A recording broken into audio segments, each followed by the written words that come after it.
समस्त आचार्य संघ की जय।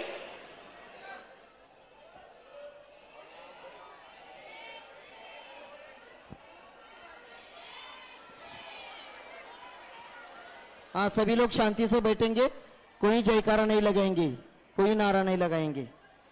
परम पूज्य आचार्य भगवान जी को आज के दिन शास्त्र दान करने के लिए निमंत्रित करते हैं। प्रज्ञा सुदर्शन जैन, विशेष जैन, श्रीमती श्रुति जैन, श्रेय जैन, पिंडई निवासी, इन्होंने 1,11,111 रुपए की एक वेदी की स्वीकृति दी है। वे आए और आचार्य जी को शास्त्र दान करें। मिथुन हर्षद कुमार शाह परिवार, अहमदाबाद निवासी, इन्होंने छत्र चमर महामंडल के लिए 55,555 रुपए की दान स्वीकृति दी। वे भी आए और आचार्य जी को शास्त्र दान करें। कलेंद्र जैन अजमेर, अजय जैन सीए, उपेंद्र दीपक आदित्य कोटा निवासी, इन्होंने भी 1,55,555 की दान स्वीकृति दिए। वे भी आए और आचार्य जी को शास्त्र प्रदान करे। मनीष जी, अभी हम नाम लेने वाले हैं ना, आपका अभी नाम लिया नहीं हमने। विद्यासागर प्रकाश रामगोंडा पाटिल, सदलगा निवासी, इन्होंने भी 55,555 रुपए की दान राशि की स्वीकृति दी। वे भी आए और आचार्य जी को शास्त्र प्रदान करे। सुनीता अप्पा साहिब बदनिकाई, सदलगा निवासी, इन्होंने भी यहाँ अजय जी जैन कोटा निवासी आए हैं। उन्होंने इसके पहले भी 11 कलश की एक स्वीकृति दी है। वे भी आए और आचार्य जी को शास्त्र प्रदान करें। सुनीता अप्पा साहेब बदनिकाई, इन्होंने भी सहयोग राशि दी है। वे भी आए और आचार्य जी के चरणों में आचार्य जी को शास्त्र प्रदान करें। शोभा विलास गर्मे बोरी निवासी, इन्होंने भी स्वर्ण दान दिया है। वे भी आए और आचार्य जी के चरणों में श्रीफल अर्पण करके आशीर्वाद प्राप्त करें। पार्वतीबाई फूलचंद्र लांगड़े बोरी निवासी, इन्होंने भी आज के दिन स्वर्ण दान दिया है। वे भी आए और आचार्य के चरणों में श्रीफल अर्पण करके आशीर्वाद प्राप्त करें। 2 लोग आएंगे, बोरी वाले फक्त 2 लोक यायचं, 2 लोक यायचं, एवढी लोक यायचं नाही। आज यहाँ विद्यावर की जन्मभूमि सदलगा से लगभग 300 लोग आए हैं और ये सदलगा वासी यही भावना लेकर आए हैं, आचार्य का विहार सदलगा के ओर हो जाए। ये भावना लेकर सदलगा से आज 300 लोग आए हैं। वो सभी लोग अपने अपने स्थान से नमस्ते करेंगे और उनके केवल 2 प्रतिनिधि आएंगे और आचार्य के चरणों में श्रीफल अर्पण करके आशीर्वाद प्राप्त करेंगे। हे एवढे लोक कुठून आली? मनीष जी जैन सीए, इन्होंने भी इसके पहले एक 555 का कलश और 1,11 के विधि दिए। उनका पूरा परिवार आज के दिन यहाँ आया है। वे भी आएंगे और आचार्य को शास्त्र दान करेंगे। राजेंद्र जी सेठी, इन्होंने भी इसके पहले दान की स्वीकृति दी। उनका भी पूरा परिवार आज के दिन आया है। वे भी आएंगे और यहाँ आचार्य को शास्त्र दान करेंगे। ये दोनों सीए पूरा चातुर्मास कमेटी का हिसाब किताब अच्छे से रख रहे और अच्छा परिश्रम कर रहे। वे आए और आचार्य जी को शास्त्र दान करें। आज यहाँ केवला परम पूज्य आरिका तपोवती माता जी, इनका चौमासा केवलारी में चल रहा है, सत्संग चौमासा। केवलारी से भी आज समाज आइए, समाज के 2 प्रतिनिधि, केवलारी समाज के केवल 2 प्रतिनिधि आएंगे और आचार्य के चरणों में श्रीफल अर्पण करके आशीर्वाद प्राप्त करेंगे। संघस्थ आरिका तपोवती माता जी की संघस्थ दीदी अभी यहाँ आएंगे और आचार्य के चरणों में श्रीफल अर्पण करके आशीर्वाद प्राप्त करेंगे। आरिका सौम्यवती माता जी, इनका चौमासा पिपरई में चल रहा है। पिपरई में से भी समाज आइए, उस समाज के भी 2 प्रतिनिधि, पिपरई वाले केवल 2 आएंगे, 2 लोग ही आना, बाकी के सब लोग अपने अपने स्थान से नमस्ते करेंगे। पिपरई से समाज आइए, वे भी केवल 2 लोग आएंगे और आचार्य के चरणों में श्रीफल अर्पण करके आशीर्वाद प्राप्त करेंगे। डॉक्टर अनुराग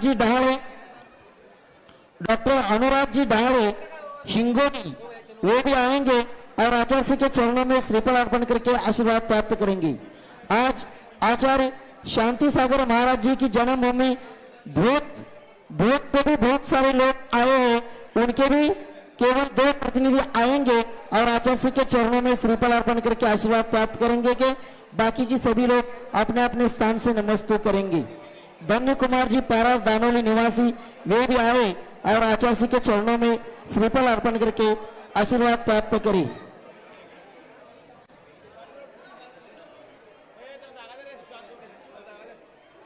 चामू भाऊ बदनिकाई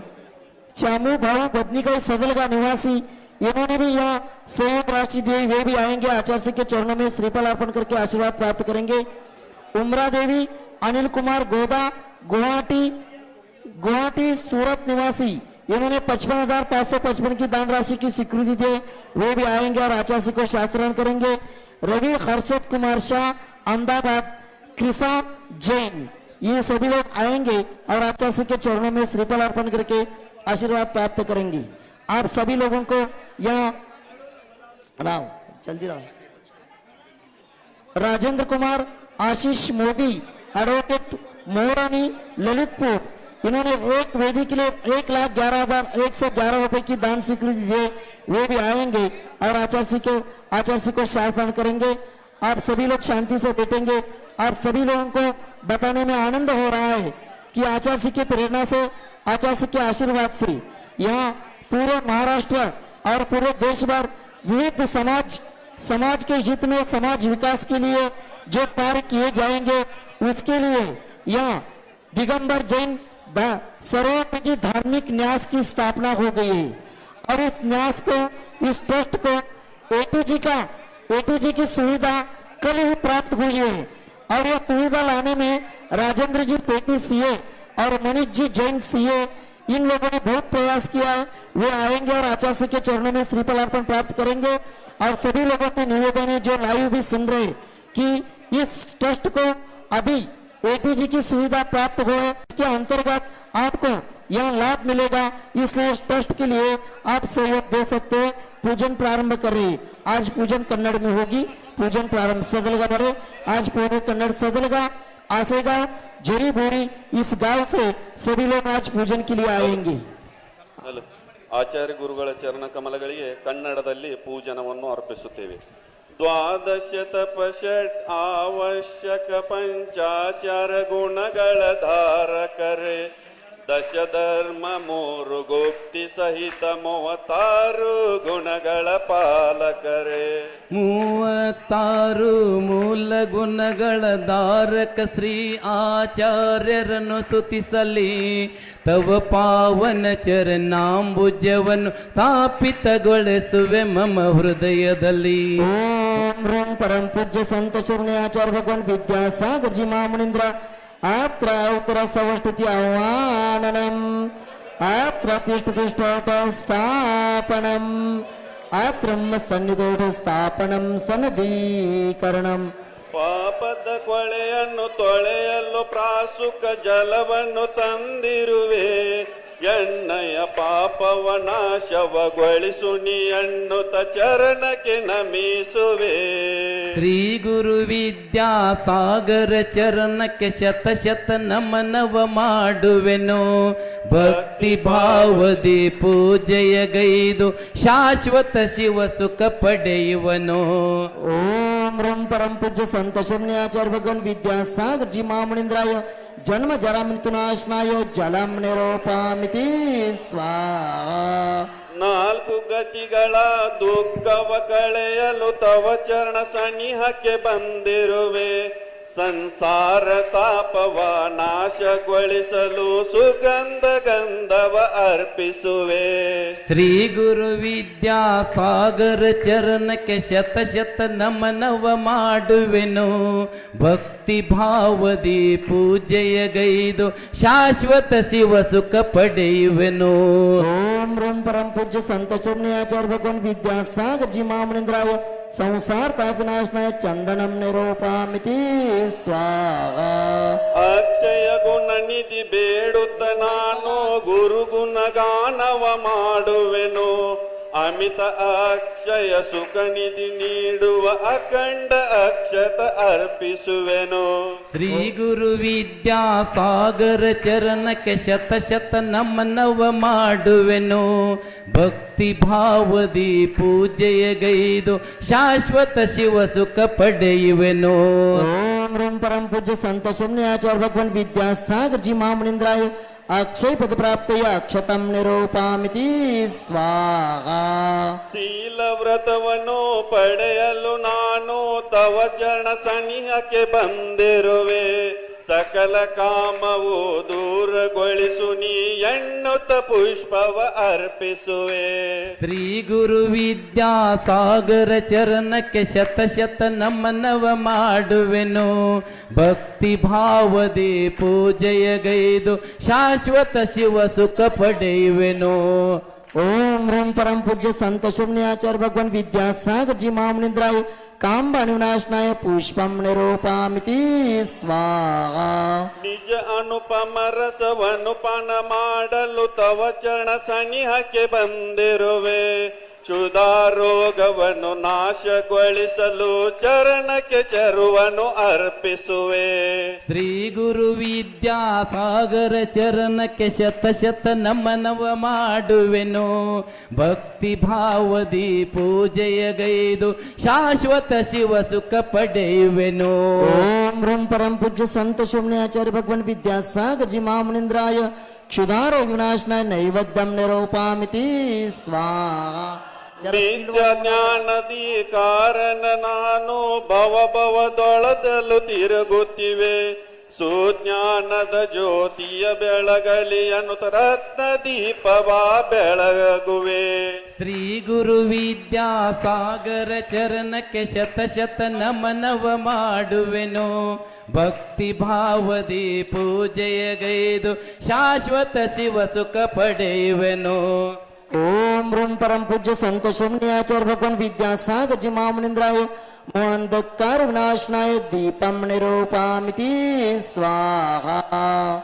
ಅಷ್ಟ ಕರ್ಮವನ್ನು ನಷ್ಟಗೈಯಲು ಶ್ರೇಷ್ಠ ಗುರುವಿಗೆ ವಂದಿಸುವೆನು. ರಾಗದ್ವೇಷವು ಕಳಿಯಲಿ ಅನ್ನುತ್ತ ಚರಣಕ್ಕೆ ಧೂಪವ ಅರ್ಪಿಸುವೆನು. ಶ್ರೀ ಗುರು ವಿದ್ಯಾಸಾಗರ ಚರಣಕ್ಕೆ ಶತ ಶತ ನಮನವ ಮಾಡುವೆನು. ಭಕ್ತಿ ಭಾವದಿ ಪೂಜೆಯಗೈದು ಶಾಶ್ವತ ಶಿವ ಸುಖ ಪಡೆಯುವೆನು. ओम रूम परम पूज्य संत शमने आचार्य भगवान विद्यासागर जी महामुनिंद्राय अष्टकरम ध्वनाय धूपम निरूपामिति स्वाहा. ಮನದೊಳು ಮೋಕ್ಷದ ಫಲವನ್ನಿಚ್ಛಿಸಿ ಗುರು ಚರಣ ಸನಿಹಕ್ಕೆ ಬಂದಿರುವೆ. ಪಂಚಮಗತಿಯು ದೊರೆಯಲಿ ಅನ್ನುತ್ತ ಶ್ರೇಷ್ಠವ ಫಲವನ್ನು ಅರ್ಪಿಸುವೆ. ಶ್ರೀ ಗುರು ವಿದ್ಯಾಸಾಗರ ಚರಣಕ್ಕೆ ಶತ ಶತ ನಮನವ ಮಾಡುವೆನು. ಭಕ್ತಿ ಭಾವದಿ ಪೂಜೆಯಗೈದು ಶಾಶ್ವತ ಶಿವ ಸುಖ ಪಡೆಯುವೆನು. ओम रूम परम पूज्य संत शमने आचार्य भगवान विद्यासागर जी महामुनिंद्राय महा मोक्ष फल प्राप्त फलम निरूपामिति स्वाहा. ಅಷ್ಟದ್ರವ್ಯಗಳ ಅರ್ಘ್ಯವ ಮಾಡಿ ಅನರ್ಘ್ಯ ಪದವನ್ನು ಬೇಡುವೆನು. ಅಷ್ಟ ಮಧುಗಳು ಕಳೆಯಲಿ ಅನ್ನುತ್ತ ಅಷ್ಟ ಅಂಗದಿ ನಮಿಸುವೆನು. ಶ್ರೀಯಾಸಾಗರ ಚರಣಕ್ಕೆ ಶತ ಶತ ನಮನವ ಮಾಡುವೆನು. ಭಕ್ತಿ ಭಾವದಿ ಪೂಜೆಯಗೈದು ಶಾಶ್ವತ ಶಿವ ಸುಖ ಪಡೆಯುವೆನು. ओम रूम परम पूज्य संत शमने आचार्य भगवान विद्यासागर जी महामुनिंद्राय अनर्घ्य पद प्राप्त आरोग्यम निरूपामिति स्वा. नाक लाइन ಜಯಮಾಲ. ಕುಂಬಾರಗಳಿಗೆ ತಿದ್ದುವಂತೆ ಶಿಷ್ಯರನ್ನು ತಿದ್ದುತ್ತಾ ಮೋಕ್ಷ ಮಾರ್ಗದಲ್ಲಿ ನಿತ್ಯ ದೋಷ ಮುಕ್ತಗೊಳಿಸುತ್ತಾ. ಯಾರ ಸಮಯ ಸ್ವಪರಹಿತದ ಮಾರ್ಗದಲ್ಲಿ ತೊಡಗಿದೆ ಅಂತ ಆ ಆಚಾರ್ಯರಲ್ಲಿ ನನ್ನ ತಲೆಯೂ ಬಾಗಿದೆ. ओम रूम परम पूज्य संत शमने आचार्य भगवान विद्यासागर जी महामुनिंद्राय अनर्घ्य पद प्राप्त जयमाला पूर्णार्घ्यम निरूपामिति स्वा. नमस्तु भगवान नमस्तु नमस्तु नमस्तु. जय जय गुरुदेव. ओम नमः शिवाय. ओम नमः शुद्धेभ्यः। ओम नमः शुद्धेभ्यः। अहिंसा परमो धर्म की। आचार्य गुरुवर श्री कुंद कुंद भगवान की। आचार्य गुरुवर श्री ज्ञान सागर मुनि महाराज की। जय परम पूज्य संत श्रोणी आचार्य भगवान विद्यासागर जी महामुनि राज की। समस्त आचार्य संघ की।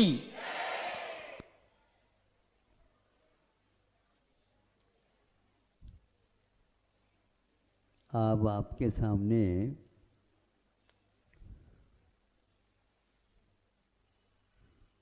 प्रतीक के साथ दो व्यक्तित्व के परिचय दे रहा हूं।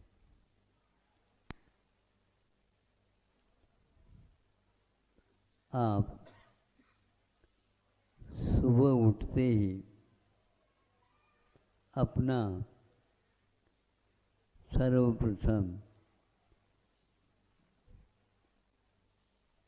दर्पण को हाथ में लेते हैं।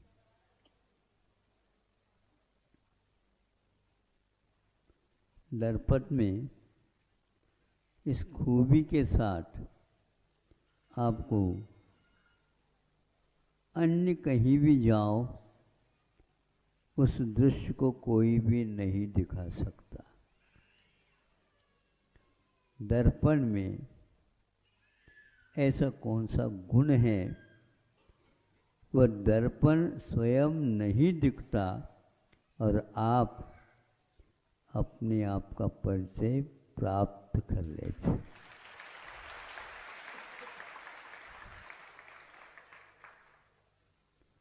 कहीं भी जाओ, किसी भी दुकान में जाओ, मौलिक वस्तु देने के संकल्प भी कर लो, करोड़ों रुपए दे दो, अरबों दे दो, सब कुछ दे दो, लेकिन अपनी छवि, अपना स्वरूप देखने का सौभाग्य कहीं भी नहीं मिलता और दर्पण से हमें उपलब्ध होता है।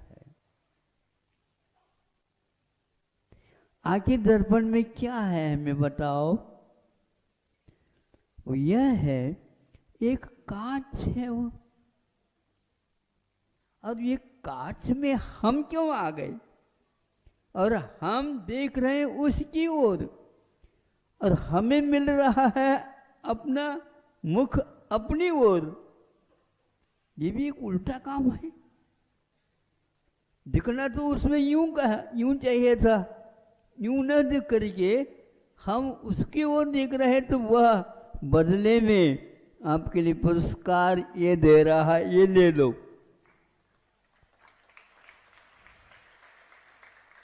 आप देखते रहो और सबको भूल जाओ, सबको भूल जाओ, क्योंकि इष्ट पदार्थ अपने को उपलब्ध हो रहा है। और उस कांच में क्या परिवर्तन हुआ और कुछ नहीं, पीछे बाजू को वह केसरिया रंग या सिंदूर आदि का लेप कर रखा है। जो ही उसको हम लेप को निकालते हैं आप गायब हो जाएंगे। वह इन दोनों प्रतीकों के माध्यम से हम प्रतिदिन का जो देव दर्शन है, इसका महत्व, उसका मूल्य और अनमोल, दुर्लभ और अन्यत्र अशक्य कभी भी उपलब्ध नहीं हो सकेगा।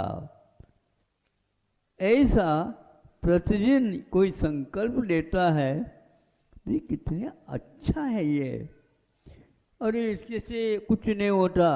आचार्यों ने कहा, जिन बिंब दर्शन से अपने आत्मा का ज्ञान होता है, अपने स्वरूप का बोध होता है, अपने दोषों को हम अपनी आंखों से देख करके जल्दी जल्दी उस काली माँ को मिटाने के लिए हाथ तो काम करने लग जाते हैं, पूर्ण नहीं मिटाते, दूसरी चीज के द्वारा उसको निकालने का प्रयास करते हैं, क्योंकि मेरा स्वरूप तो अलग है, मैं दिख रहा हूँ कुछ अलग है, इसलिए साफ सुथरा हो जाता है और लगता है कि मैंने आज अपने आप को पाया। ऐसे कैसा देखो, ये प्रत्येक 8 साल का लड़का भी है, वह भी देख लेता है, वह भी अर्घ चढ़ा लेता है। आप चढ़ाते, आप जो कार्य करते उसका वह अनुकरण करता है। यहाँ पर चढ़ाने से अपने को 2 लड्डू मिलेंगे, यह उसको बताया जाता है से, और माँ को वह श्रद्धान का विषय बना करके सब काम करता रहता है। जब अपना स्वरूप का सही बोध हमें अपने आप अपने हाथ में देख लो, कितने भी अच्छे बना करके आप स्वयं को नहीं देख पाएंगे, नहीं आपके इस हाथ में किसी का प्रतिबिंब आने वाला है, इसलिए न स्व के लिए कार्य न ही पर के लिए कोई उपयोगी होगा। ऐसे आपके पास हाथ के लिए बहुत कुछ देते रहते हो, मलते रहते हो और सब कुछ होता है, लेकिन बदले में कुछ नहीं है। हाथों हाथ आपको उस दर्पण देखने से अपने आप का स्वरूप पर दूर, जब वह सिंदूरी को हम हटाते हैं तो वह काज होता है, और काज होता है तो उसके क्या बनता है, इसको एक प्रकार से पारदर्शिता आ जाती, हमारे आंखों में वह खटकती नहीं है। नहीं समझे, दर्पण के कारण हम पारदर्शिता से वंचित रह गए थे, और इस काज के माध्यम से उसके पार भी दूर पार तक देखते जाओ, उस पार का कोई अंत नहीं रहता, फिर भी ये काज से हम उस ओर जा रहे हैं। सूक्ष्म से सूक्ष्म को भी हम स्थूल रूप से देख रहे हैं। यह शुद्ध परमेष्ठियों का दर्शन का लाभ है।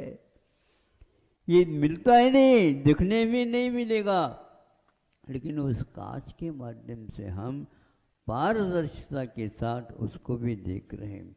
वह अतीत को भी दिखा देता है। दर्पण में सुनते हैं, अतीत का नहीं दिखता, व्यतीत का नहीं दिखता, और बाद में जो होने वाला वह भी नहीं दिखता। समोसर में जाओगे, 60 इधर के भाव और 60 उधर के भाव, और वर्तमान को तो देख ही रहे हैं। ये समूह शरण की महिमा है। अभी तो हम दर्पण के द्वारा ही अपनी प्यास को बुझा लें, और जब वो भी मिलेगा तो वो भी देखने को उपलब्ध होगा।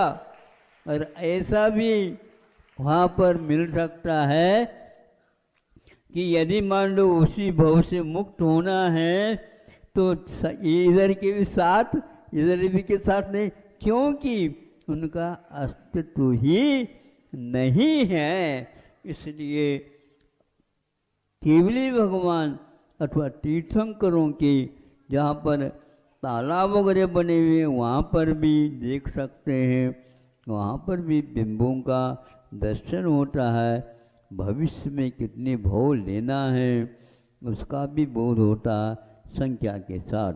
यह विचित्र सा लगता है, यही उनकी साधना का फल उन्हीं को नहीं मिल रहा है।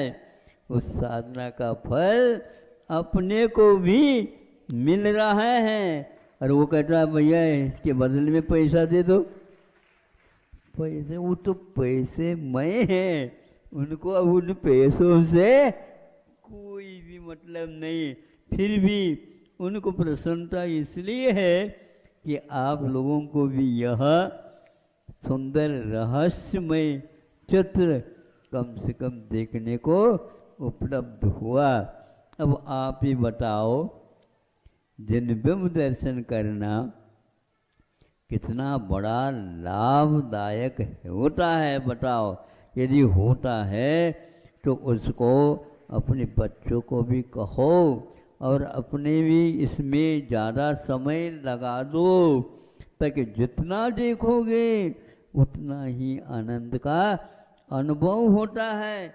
यहाँ तक कि धारणा प्रयोग में आचार्य समय अपने कुंद भगवान ने समय सार में लिख कहा है कि देखो, जब प्राथमिक दशा में मुनि महाराज साधना करते हैं उस समय बिंब की अवधारणा कर लेते हैं। जैसे बिंब में आप उसको आकार दोगे वही आकार मोर आकाश में भी वह स्थापित करके हम उस दृश्य को देख करके उनकी साधना के बारे में, उनकी भी तो धारणा पहले उन्होंने की थी, उसके बारे में समझ सकते हैं कि हम भी इस प्रकार कर सकते हैं।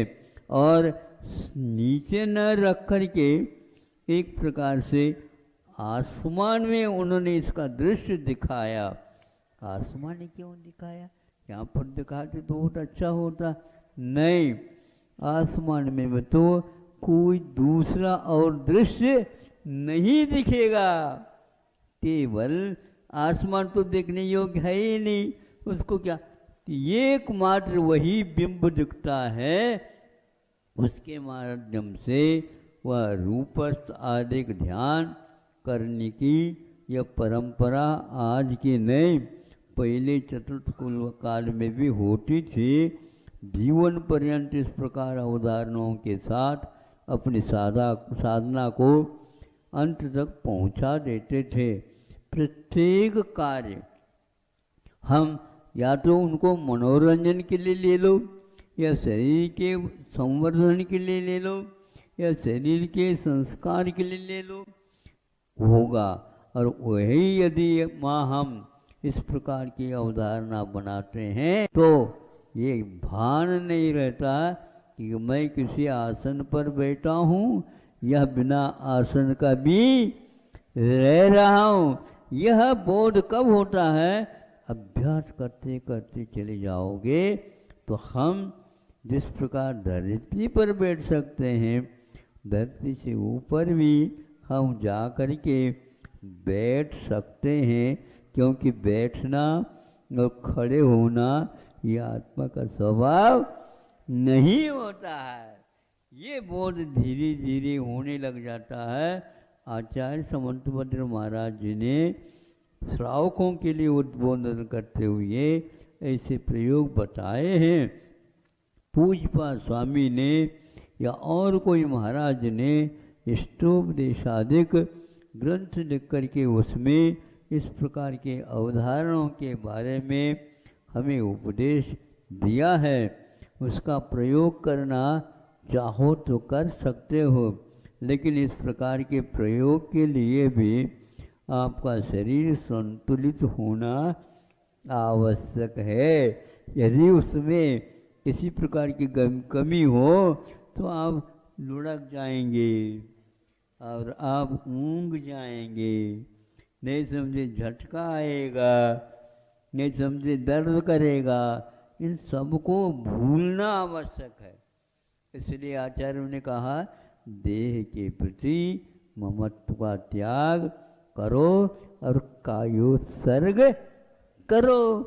काय का उत्सर्ग है, काय मिले शरीर के प्रति ममत्व का त्याग करो। आधा घंटे के लिए हम हिलेंगे नहीं, डुलेंगे नहीं। हिलना डुलना क्यों होता है? इसके प्रति मोह रहता है, इसलिए होता है। अभी से अभ्यास करना प्रारंभ करो। जब प्राणांत होंगे उस समय पर ये काम में आएगा, नहीं तो वहाँ पर जाने के उपरांत ही आपको रोना ही रोना मिलेगा, कोई भी उत्साह नहीं मिलेगा। वार्धक्य केवलम श्रम है, वृद्धावस्था में तो आपको केवल वेदना, कषाय, प्रतिकूलताएं, ये कब छूटेगा? हे भगवान, अब ऐसे भेजा था आपने, अब इसको उठा दो। है 4 व्यक्ति तब उठाते हैं आप सब मृतक बनेंगे, समझे? हाँ, आपको उठाया जाएगा, लेकिन कब? जब मृतक बनेंगे। तो अर्ध मृतक सम बूढ़ापनो, इसलिए कहते हैं जब मृतक अवस्था होने के बाद तो अचेत अवस्था होगी, किंतु उससे पूर्व में अर्ध मृतक सम बूढ़ापनो, बुढ़ापा आने वाला है। अभी जवान खूब नाच रहा कर रहा है, जब बूढ़े हो जाओगे तो मालूम पड़ेगा क्या होता है। उस समय आपके पास कोई भी आना नहीं चाहेगा। पैसा यदि मिलता तो आते हैं दुनिया वाले, नहीं तो कुछ नहीं। वहाँ पर क्या मिलना है? कुछ नहीं मिलना। तो यहाँ पर स्वार्थ की मात्र सिद्धि होती है। इससे आप ऊपर उठिए और स्वास्थ्य होने का पुरुषार्थ करिए। और ये ध्यान रखेंगे, सिद्ध परमेष्ठि के लिए पारदर्शिता का प्रतीक वह कांच रखा है, और दूसरे अरहंत परमेष्ठि के बिंब से उनको कोई उसका लाभ नहीं, किंतु आप कितने लाभ, सारे आप अपने हाथ में दर्पण रखेंगे तो किसी को दूसरे का वहाँ पर नहीं आएगा, आपको आएगा। इसलिए जिन बिंब के दर्शन करते जाओ और उसकी अवधारणा भी आप पूर्ण बनाते जाए, यही एक तात्पर्य है। आज समय ज़्यादा हो गया था। हाँ, विलंब से आए थे, लेट से तो नहीं आते हैं, लेट करके आए। अब तो कम से कम भारतीय बन जाओ। अहिंसा परमो धर्म की।